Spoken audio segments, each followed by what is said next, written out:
Hello दोस्तों, आप लोगों का स्वागत है हमारे यूट्यूब चैनल रावल कॉन्सेप्ट में। आज दोस्तों हम पढ़ेंगे लोह युग, आयरन एज। ठीक है, बहुत अच्छे से पढ़ेंगे और आज की वीडियो में ही हम आयरन युग को समाप्त कर देंगे। लगभग आपका पीजीटी का सारा कुछ हो जाएगा और कल हम पढ़ेंगे आपका जितने प्रैक्टिस है वो करेंगे। और जो मैंने आपको मृद भांड के ऊपर वीडियो बनाने के लिए बोला था वो डाल दूंगा मैं, ठीक है। उसके लिए तुम चिंता मत करना, वो डाल दूंगा मैं, वो एक्स्ट्रा नॉलेज है। तो आज लोह युग को समाप्त करते हैं, कल को प्रैक्टिस कर लेंगे सारे प्रीवियस ईयर पीजीटी वगैरह में जितने भी क्वेश्चन आए हुए हैं या इससे संबंधित जितना भी हमने पढ़ा है उससे संबंधित जितना भी रहता है मैटर, सब पे हम कल को अच्छे से प्रैक्टिस करेंगे। 1 से 2 वीडियो में करेंगे। 50 क्वेश्चन, कम से कम 50 से 60 क्वेश्चन हम इसके लगाएंगे और पीजीटी वगैरह के जो पीजीटी और टीजीटी के जो प्रीवियस ईयर में पूछे जा चुके हैं उनको करेंगे। ठीक है, तो ऐसे करके चलेंगे। क्लास नंबर कंटिन्यू रहेगा। क्लास अगर कल को वीडियो डलेगी तो क्लास नंबर 33, 34 इस तरह से रहेगी। तो उनको यही मैं अलग से नहीं बनाऊंगा कि एमसीक्यू वगैरह इस तरह से। तो क्लास जो काउंटिंग होगी क्लास में ही होगी। ये क्लास नंबर 1, क्लास नंबर 2 जैसे ये चल रही है ना, तो अगली जो क्लास होगी क्लास नंबर ये 32 है वो 33 होगी, फिर उसके बाद 34 होगी, उसके बाद 35 होगी। तो 3 क्लास या 2 क्लास में हम कवर अप कर लेंगे। ठीक है, उसके बाद आपका हड़प्पा सभ्यता प्रारंभ करते हैं बहुत ही अच्छे तरीके से और नए तरीके से एक कहानी को बनाते हुए। ठीक है, इसमें फैक्ट बहुत था, बहुत मेहनत करनी पड़ती थी, लेकिन उसमें साथ में एक स्टोरी है, उसमें एक क्रमबद्ध तरीका बंधता है। ठीक है, तो उसको पढ़ने में मजा अलग ही तरीके से आता है। चलो देखो, छोटा सा ये और खत्म हो जाएगा, कुछ ज्यादा नहीं है।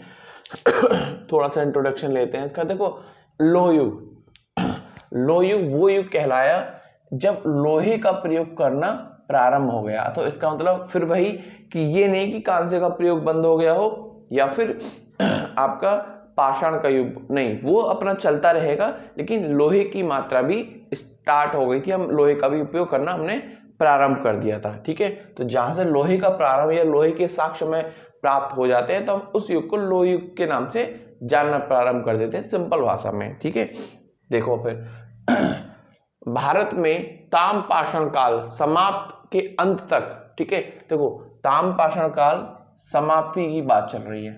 ठीक है, समाप्ति के अंत तक ग्रामीण बस्तियां बस चुकी थी। जब जैसा कि हमने कल की वीडियो में जब हमने विशेषता पे बात करी थी तो उसकी विशेषता क्या थी? उसकी एक विशेषता ये थी कि भाई ग्रामीण जो बस्तियां थी, जो आधुनिक ग्राम है, उसकी जो नींव है वो ताम पाषाण काल में रखनी प्रारंभ हो गई थी। तभी की ये बात कर रहे हैं कि जब ताम पाषाण काल के समाप्त के अंत तक, ठीक है, ग्रामीण बस्तियां बस चुकी थी, तभी से हमें लगभग तभी से हमें जो लोहे के साक्ष्य हैं वो मिलना प्रारंभ हो जाते हैं। ठीक है, तो आगे देखते हैं। ठीक है, भौतिक संस्कृति में बदलाव लोहे के साथ साथ हुआ। जो धीरे धीरे भौतिक परिवर्तन हुआ कि उपयोग में जो हम चीजें लाने वो धीरे धीरे करके होता चला गया। ठीक है, आगे देखो, अगर विश्व के संदर्भ में बात करें तो लोह युग कब से कहलाता है? तो लोह युग विश्व के संदर्भ में 1300 ईसा पूर्व में आरंभ हुआ। कब हुआ? इंपोर्टेंट है, स्टार लगा के लिखना। ठीक है, विश्व के संदर्भ में 1300 ईसा पूर्व में प्रारंभ हुआ।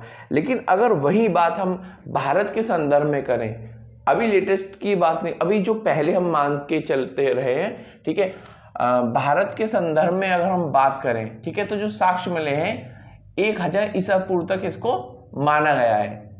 1000 ईसा पूर्व तक कि भैया 1000 ईसा पूर्व से हमें लोहे के साक्ष्य मिलने प्राप्त हो गए, तो इसलिए हम लोहे का काल 1000 ईसा पूर्व मान के चलेंगे। तो भाई ये रहा अपना भारत के संदर्भ में। ऐसा माना जाता रहा था तब तक जब तक नई खोज नहीं हुई थी। ठीक है, अब कुछ बदलाव हो चुका है। ठीक है, आगे देखो, लेकिन क्वेश्चन के ऊपर वेरी करेगा कि क्वेश्चन में क्या पूछा जा रहा है, तो हम क्या टिक करेंगे। ठीक है, देखो आगे अभी बताऊंगा, ये वाला भी क्लियर करूंगा डाउट, पहले आगे थोड़ा सा पढ़ लें।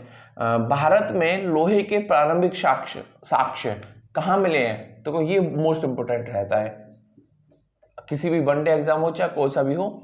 ठीक है, भारत में लोहे के प्रारंभिक साक्ष्य कहाँ मिले हैं? एटा जिले के अतरंजी खेड़ा। ठीक है, कहाँ पे पड़ता है ये अतरंजी खेड़ा? एटा जिला। ठीक है, अतरंजी खेड़े से हमें प्रारंभिक जो साक्ष्य मिले हैं वो लोहे के अतरंजी खेड़ा से प्राप्त हुए हैं। ठीक है, अब कुछ उत्तर भारत में लोहे के जो उपयोग के जो साक्ष्य और अन्य स्थानों से मिले हैं उनको भी देख लेते हैं। तो उत्तर भारत में अगर हम बात करें तो लोहे का उपयोग कहाँ कहाँ हुआ?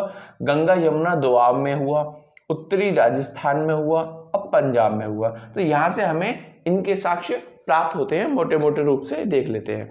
ठीक है, अगर वहीं हम दक्षिण भारत में बात करें, दक्षिण भारत में तो जो लोहे के जो उपयोग है ना के जो साक्ष्य मिले हैं धारवाड़ जिले से मिले हैं। कहाँ से?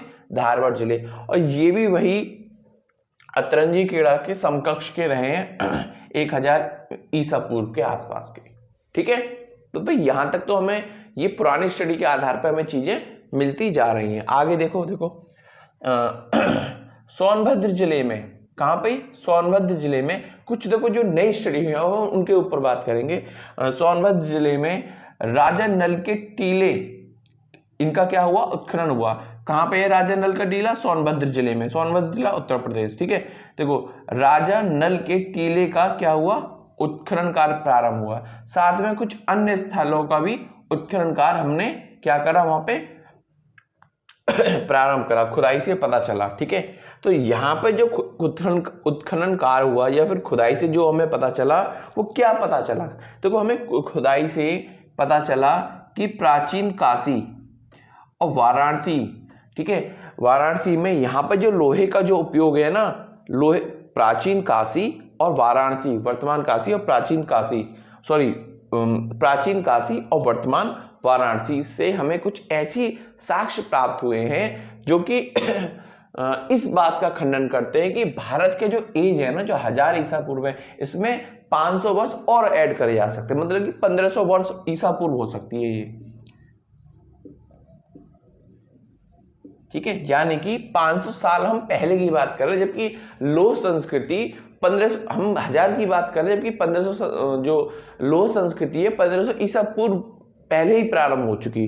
ठीक है, तो भाई यहां से इस बात के प्रमाण हमें प्राप्त होते हैं। कहां से? राजा नल के टीले, ठीक है, और कुछ और स्थल से यहां से खुदाई से पता चला है। ठीक है, अच्छा, इसी आधार पर, इन शोधों के आधार पर लोह युग का समय NCERT द्वारा 1500 ईसा पूर्व कर दिया गया। क्या कर दिया गया? 1500 ईसा पूर्व कर दिया गया। अब ये माना जा रहा है। ठीक है, तो अगर क्वेश्चन में 1500 ईसा पूर्व दे और 1000 ईसा पूर्व दे तो क्या लगाओगे? अगर पूछ तो 1500 ईसा, ऑप्शन पे भी वेरी करेगा। ठीक है, और दे वो 1000 ईसा, केवल 1500 ईसा पूर्व ना दे और 1000 दे तो फिर 1000 को लगाना है, अगर दोनों हो तो फिर 15 इसको लगाना है। ठीक है, तो अपना देख लेना, उसी हिसाब से लगाना है कि पहले प्राथमिकता इसको देनी है, उसके बाद प्राथमिकता इसको देनी है। ठीक है, अगर दोनों को पूछे तो दोनों पे लगा देना है, ऑप्शन के ऊपर वेरी करेगा। ठीक है, आगे देखते हैं। देखो हाल कुछ मृदभांडों से भी इनका जो है संबंध देखा गया है। देखो हाल में कुछ स्टडी हुई है, तो लोह युग के आरंभिक, लोह युग की जो आरंभ है, ठीक है, उसका संबंध किससे माना गया है? जो लोह युग का जो आरंभ हुआ कब से माना गया है? तो लोह युग का आरंभ माना गया है कि चित्रित धूसर मृदभांड से क्या गया। ठीक है, कि जहां से चित्रित धूसर मृदभांड प्राप्त होने हमें प्रारंभ होते हैं, वहां से लगभग लोह युग प्रारंभ हो गया। तो ये ऐसा माना जा रहा है। ठीक है, ठीक है, जिनमें सबसे पहले अहिच्छत्र के उत्कृष्ट मृदभांड, कहाँ के? जिनमें सबसे पहले अहिच्छत्र के उत्कृष्ट मृदभांड, उसके बाद हस्तिनापुर के मृदभांड इस बात को प्रमाणित करते हैं। किस बात को? ऊपर वाली बात को, कि भैया जो लोह युग आरंभ हुआ चित्र धूसर मृदभांडों के समय से प्रारंभ हुआ है, तो वो इसको प्रमाणित करते हैं ये वाले दो स्थल। ठीक है, और ऐसे टोटल जो ऊपर वाली बात मैंने अभी समझाई है उसको जो प्रमाणित करते हैं, कुल जो ऐसे स्थल हैं वो 725 स्थल हैं ऐसे। ठीक है, जहां जिनके धरातल से या खुदाई के दौरान हमें क्या पता चलता है, इन दोनों के ये जो ऊपर जो बात करिए इसका संबंध हमें, या ये वाली बात प्रमाणित होती है। देखो इन दोनों स्थानों से तो ये बात प्रमाणित होती है ही, साथ में 725 ऐसे स्थल मिले हैं जो ये कहते हैं कि लोह युग का जो आरंभ है चित्रित धूसर मृदभांड के समय से प्रारंभ हो गया था। ठीक है, आगे देखो, देखो कुछ उत्खनित लोह युक्त स्तर मिले हैं हमें, ठीक है। तो जैसे कि ये देखो, ये तो हम पढ़ ही चुके हैं, अहिच्छत्र, ठीक है, पहला अतरंजी खेड़ा, आलमगीरपुर, हस्तिनापुर, मथुरा, रोपड़, सरदारगढ़, श्रावस्ती, नूह, जखेड़ा और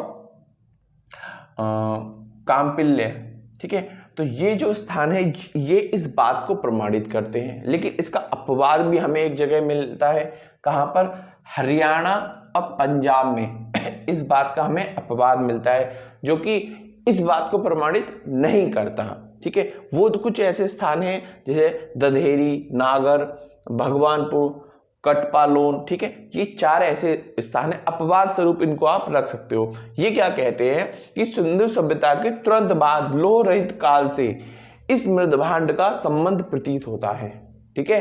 क्या कहता है, सिंधु सभ्यता के तुरंत बाद लोह रहित काल से, जहां पर लोहा नहीं था, ठीक है, इस मृदभांड का संबंध, यहाँ पर ये जो स्थल है यहाँ से कैसे प्रमाण प्राप्त हुए हैं, यहाँ से ऐसे प्रमाण प्राप्त हुए हैं कि भैया सिंधु सभ्यता का जब बात, सिंधु सभ्यता के बाद एक ऐसे यहाँ पर जो है ना लोहा रहित काल आ गया था, लोह रहित काल, और इस काल से कैसे मृदभांड, इस मृदभांड का संबंध प्रतीत होता है, ठीक है।